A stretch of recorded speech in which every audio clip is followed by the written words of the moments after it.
নমস্কার, আমি জবা। কেমন আছেন সবাই? আশা করি সবাই ভালো আছেন, সুস্থ আছেন। আমরাও ভালো আছি।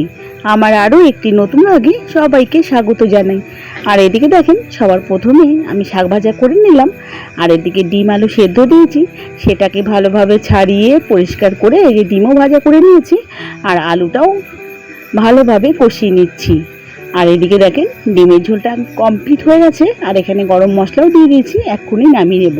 তো সব কিছু কমপ্লিট করে আর এদিকে ভাতের হাঁড়ি রান্নাবান্নার যেগুলো সেগুলো সব ডাইনিং টেবিলে রেখে দিলাম। তারপরে গ্যাসের জায়গাটা ভালোভাবে পরিষ্কার করে নেব।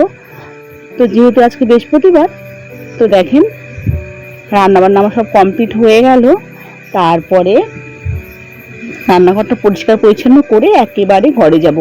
আর ঘরে জানেন তো সমস্ত কাজ পড়ে আছে। সকালবেলা বাসি ঘরটা কোনোরকম ঝাড় দিয়েছি, তারপরে দুয়ারটা ঝাড় দিয়েছি, তারপরে কিন্তু আমার রান্নাঘরে চলে এসেছি সকালবেলাই। কারণ হচ্ছে আপনাদের দাদা ভাই সে কিন্তু 10টার মধ্যে একদম খাওয়া দাওয়া কমপ্লিট করে ফেলে, তারপরে কিন্তু স্কুল যায় বাচ্চাগুলোকে নিয়ে। তার জন্য আমার সকাল সকাল রান্নাবান্না কিন্তু কমপ্লিট করে নিতে হয়। তো দেখেন আমার রান্না কমপ্লিট হয়ে গেল। আর এখন বাজে 9:30।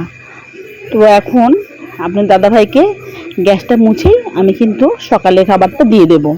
আর সকালবেলা যেটা খাবে সেটা হচ্ছে সেদ্ধ আছে, পেঁপে সেদ্ধ, আলু সেদ্ধ, আর ওইদিকে ডিম সিদ্ধও রেখে দিয়েছি। আর ডিমের ঝোলটা করলাম আর শাক ভাজাটা করলাম, সেটা হচ্ছে দুপুরের জন্য। আর এখন একটু শাক ভাজা খেয়ে নিতে পারে, সেটা কোনো ব্যাপার না। তো যাই হোক, আমার কিন্তু এদিকে ডাল সেদ্ধ সব কিছুই করা আছে সকালের জন্য। আর এইদিকে দেখেন গ্যাসটা ভালোভাবে মুছে দিলাম। আর এদিকে দেখেন বাসনগুলো সব মেজে নেব। তো রান্নার পরে অনেকগুলো বাসন হয়েছে, সেগুলো মেজে নেব। তো যাই হোক, এইভাবে কাজ করলে না, যে কাজটা করবেন সেটা কিন্তু একেবারে কমপ্লিট করে তারপরে কিন্তু অন্য কাজে হাত দেবেন, তাহলে কিন্তু খুব তাড়াতাড়ি কাজগুলো ফুরিয়েও যায়। আর এদিকে কোনো অসুবিধাও হয় না। তো যাই হোক, একেবারে রান্নাঘরে যখন ঢুকেছি, রান্নাঘরের কাজ একভাবে কমপ্লিট করে তারপরে চলে এলাম ঘরে। আর এদিকে দেখেন আজকে না চাদরটা পাল্টে ফেলবো।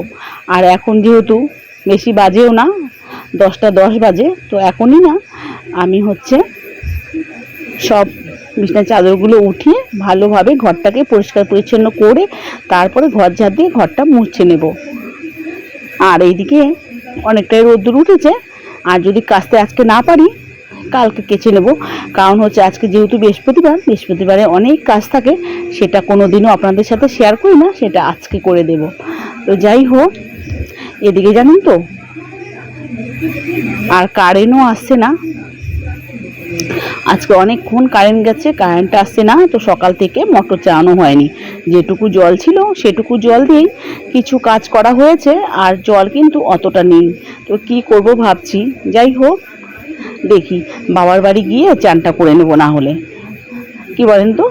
আর কি এমন হয়েছে যে জলও উঠছে না সেইভাবে।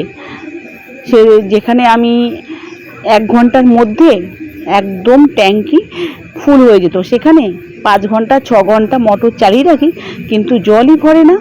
যাই হোক, জলের সমস্যা প্রচুর দেখা দিয়েছে। তো বৃষ্টি যদি হয় খুব, তাহলে কিন্তু এই সমস্যাটা দিয়ে অনেকটাই বেরিয়ে আসবো। তো যাই হোক, আমার এই ঘরে দেখেন পুরো বিছানা গুছানো হয়ে গেল। আর এদিকে দেখেন হালকা হালকা একটু নোংরা হয়েছে, সেটাই মুছে নেব। তো যাই হোক, বিছানার চাদরটা পাল্টানোর আগে এগুলো মুছলে বেশি ভালো হতো। তো যাই হোক, অতটা নোংরা নেই, হালকা হালকা যে নোংরাটা আছে সেটা কিন্তু যে ন্যাকড়াটা নিয়েছি সেটার মধ্যেই হয়ে যাবে, তো নিচে কিছুই আসবে না। তো যাই হোক, নোংরা হয়েছে কি বলেন তো, বেশ আমাদের পাখাটা, সেই পাখাটাকে ভালোভাবে পরিষ্কার করতে হবে। সেটার জন্য না আমি পারলাম না আজকে।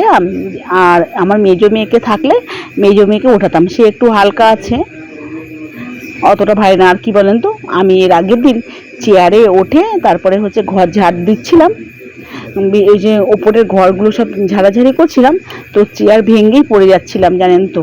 সেটা তো আর ভিডিও করা হয়নি, আর আপনাদের সাথে শেয়ার করাও হয়নি। আর চেয়ারটা যে ভেঙে গেছে সেটা যদি আপনারা দেখতে চান, সেটা কিন্তু দেখাতে পারি।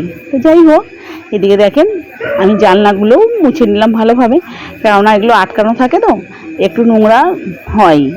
তো 2 দিন পর পরই আমি ভালোভাবে এগুলো মুছে নিই, তো তাহলে অতটা নোংরা পড়ে না।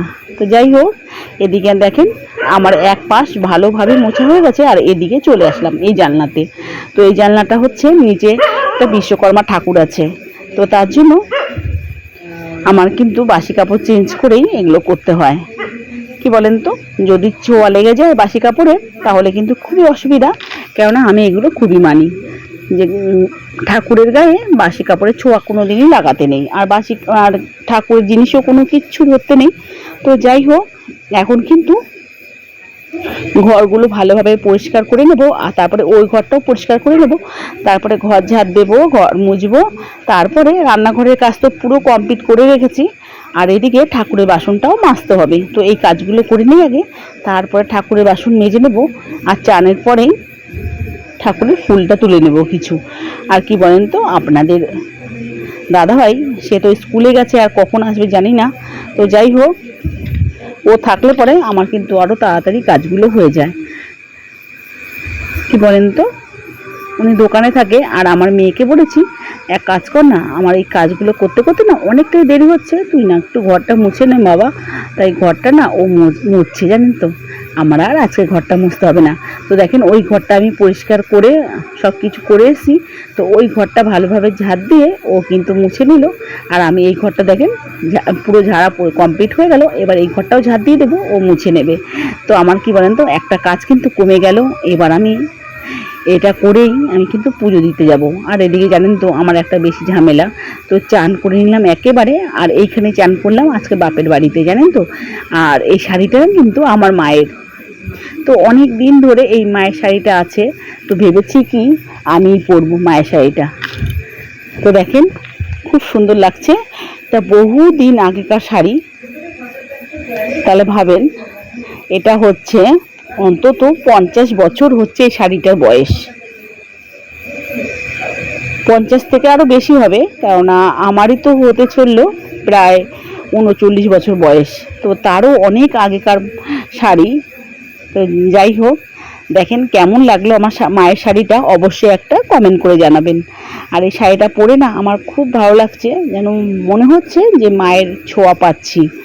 তো যাই হোক, দেখেন এই যে আলতা পরে নিচ্ছি, আর আমার বৌদি, তাকে বললাম যে আলতা পরতে চলে আসো, তো সে কিন্তু আলতা পরতে আসলো না। তো যাই হোক, এখন আমার বৌদির তো একটু সমস্যা আছে হাতে, হাত যেহেতু পড়ে ভেঙে গেছে, তো তার জন্যই ঘরে থাকে, কোনো কাজকর্ম কিছুই করতে পারছে না এক হাত দিয়ে। তো যাই হোক, আমার আলতা পরা কমপ্লিট হয়ে গেল, এবার মাথাটাকে আশ্রিয়ে এবার সিঁদুরটা পরে নেব। পরে এই বাবার ঘরেই ফুল রাখা থাকে, সেটা নিয়ে তারপরে পুজো করব।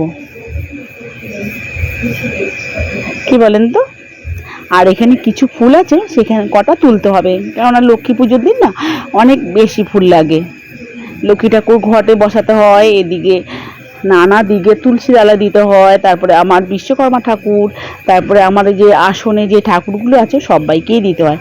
তাই এদিকে দেখেন আলতা পরা কমপ্লিট হয়ে গেল, আর এদিকে যেহেতু পায়ে হাত দিয়ে আলতা পরেছি, তাই জন্য আগে হাতটা ভালোভাবে ধুয়ে নিলাম, তারপরে ফুল নেব, এদিকে ফল কাটা আছে সেটাও নেব। তো বন্ধুরা, কেমন লাগলো আমার ভিডিওটা অবশ্যই একটা কমেন্ট করে জানাবেন। আর আজকে না একটু নতুন করার চেষ্টা করলাম, তো কেমন লাগে অবশ্যই কিন্তু কমেন্ট করবেন। ঠিক আছে বন্ধুরা, যা যা দেখবেন সবাই কিন্তু করবেন, যদি কমেন্ট না করেন তাহলে ভাববো যে ভিডিওটা ভালো হয়নি। তো যাই হোক, দেখেন আর অল্প কটা ফুল তুলে নিলাম, তাহলে অনেকগুলো হয়ে গেল। আর দেখেন খুব সুন্দর লাগছে ফুলগুলো। তো দেখেন আমার দাদা এখানে পদ্ম ফুলের গাছ লাগিয়েছে, তো দারুণ লাগে আমার। কদিন আগে আপনাদের দেখিয়েছিলাম যখন পদ্ম ফুল ফুটেছিল। তো দেখেন এই যে এই ফুলগুলো না নতুন নতুন ফুটেছে, কি নাম সেটা আমি কিন্তু জানি না। তো যাই হোক, খুব সুন্দর লাগছে। আর এদিকে দেখেন হলুদ ফুলও কটা ফুটেছে, সেটা কি ফুল সেটাও কিন্তু আমি জানি না, আমার দাদার কাছে জিজ্ঞেস করতে হবে। তো দেখেন আপনারা যদি জানেন এটার নাম অবশ্যই একটা কমেন্ট করবেন। আর এদিকে দেখেন কতগুলো ফুল, তাই না, খুব সুন্দর লাগছে। তো যাই হোক, যাই পুজোটা দিয়ে নিই। আর এরপরে তুলসী পাতা কটা তুলতে হবে, সেটাও তুলে নিলাম। এবার আমি পুজোটা করে নেব। আর ঠাকুরের বাসন তো আগেই ধুয়ে রেখেছি, সেটা তো আর শেয়ার করা হয়নি। তো যাই হোক, চলেন পুজোটা করে নিই। এরপরে আপনার দাদাভাই সেই স্কুল থেকে চলে আসবে, তাকে আবার ভাত দিতে হবে। তো তাড়াতাড়ি করে পুজোটা সেরে নিই, তারপরে ভাত দিয়ে দেব। তো এদিকে দেখেন তুলসী তলায় আগে জল দিয়ে নিলাম, তারপরে ঘরে যাব ঠাকুরটা পুজো করে নেব। আর প্রত্যেক দিন এইভাবে আমি তুলসী তলায় জল দিই, তুলসী তলায় পুজো দিই, তারপরে ঘরে পুজো করে নিই। তো যাই হোক, আমার তুলসী গাছের ওখানে পুজো দেওয়া হয়ে গেছে, তারপরে আমি ঘরে পুজো দিয়ে নিচ্ছি। তো বন্ধুরা, কেমন লাগলো আমার ভিডিওটা আজকে? একটু নতুন করার চেষ্টা করলাম, বুঝতেই পারলেন যে দেখেছেন। তো এরকম যদি ভিডিও পেতে চান অবশ্যই চ্যানেলটাকে সাবস্ক্রাইব করে রাখবেন। আর অলরেডি যারা করে ফেলেছেন তাদের অসংখ্য ধন্যবাদ। তো দেখেন, আর এইভাবেই প্রত্যেক দিন আমাকে দাঁড়িয়ে দাঁড়িয়ে পুজো দিতে হয়।